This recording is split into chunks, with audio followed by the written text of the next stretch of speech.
अनुभव के लिए मैं आत्मविश्वास से समुद्र में कूद गई। लेकिन जैसे जैसे हम अंदर गए, ये हर गुजरते पल के साथ गहरा होता गया। मुझे यकीन था कि इस तरह के अंधेरे में कोई जीवन नहीं होगा, लेकिन मैं बहुत हैरान थी। समुद्र के तल पर जीवन कितना समृद्ध और रंगीन था, लेकिन बिना सूर्य के प्रकाश के। ये पौधे और जंतु कैसे जीवित रहते हैं? उन्हें अपना खाद्य कैसे प्राप्त होता है? चलिए पता करते हैं। हमारा उद्देश्य है रसायन संश्लेषण और प्रकृति में इसकी घटना के बारे में समझना, और साथ ही रसायन संश्लेषण और प्रकाश संश्लेषण के बीच तुलना करना।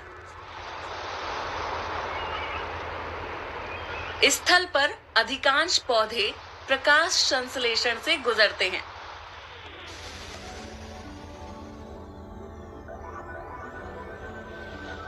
जल में भी उथले क्षेत्र पर जो पर्याप्त सूर्य का प्रकाश प्राप्त करते हैं, वो भी प्रकाश संश्लेषक हरे समुद्री पौधों की वृद्धि दर्शाते हैं।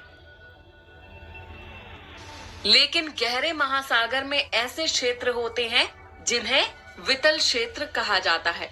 इन क्षेत्रों में हाइड्रोजन सल्फाइड की उच्च सांद्रता होती है और ये ट्यूब वर्म द्वारा बसाए जाते हैं। ट्यूब वर्म के पोषकाय के अंदर कई रसायन संश्लेषी जीवाणु पाए जाते हैं।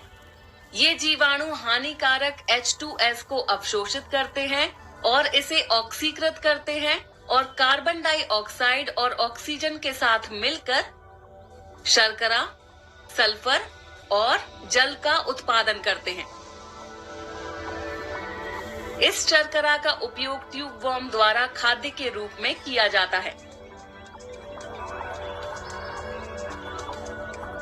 कुछ मामलों में एक अन्य प्रकार के रसायन संश्लेषी जीवाणु समुद्र के जल में मौजूद ऑक्सीजन का उपयोग अमोनिया को ऑक्सीकृत करने और खाद्य का उत्पादन करने के लिए करते हैं, जो जीवाणु को ऐसे वातावरण में बढ़ने और गुणन करने में मदद करते हैं जहां कोई अन्य जीव नहीं पाया जाता है। तो जिस प्रक्रिया में जीवाणु खाद्य और ऊर्जा के संश्लेषण के लिए रसायनों का उपयोग करते हैं, उसे रसायन संश्लेषण कहा जाता है।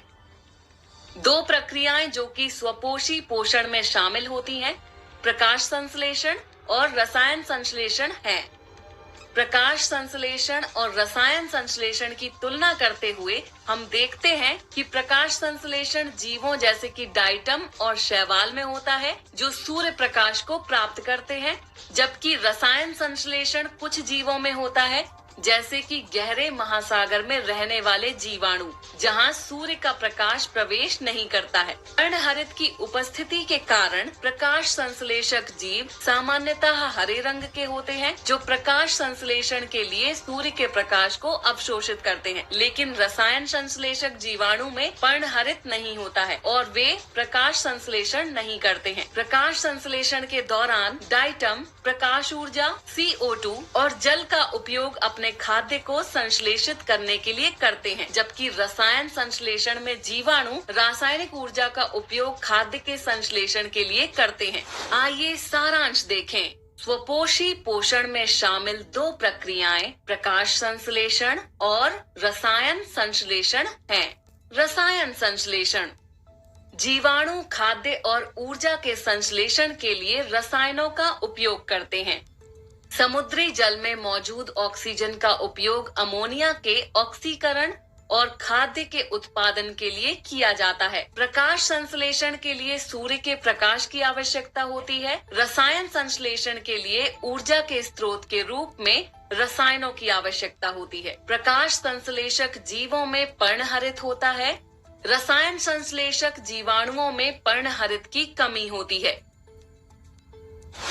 समुद्र में गहरे जीवन को देखकर मुझे एहसास हुआ कि प्रकाश संश्लेषण और पोषण के लिए सूर्य का प्रकाश ही एकमात्र महत्वपूर्ण कारक नहीं है। इसमें कई अन्य कारक शामिल थे। तो स्थल पर पौधों के बारे में क्या उन्हें खाद्य के उत्पादन के लिए कच्चे पदार्थ के रूप में सिर्फ सूर्य के प्रकाश से ज्यादा की जरूरत है? पता लगाने के लिए अन्वेषण करें।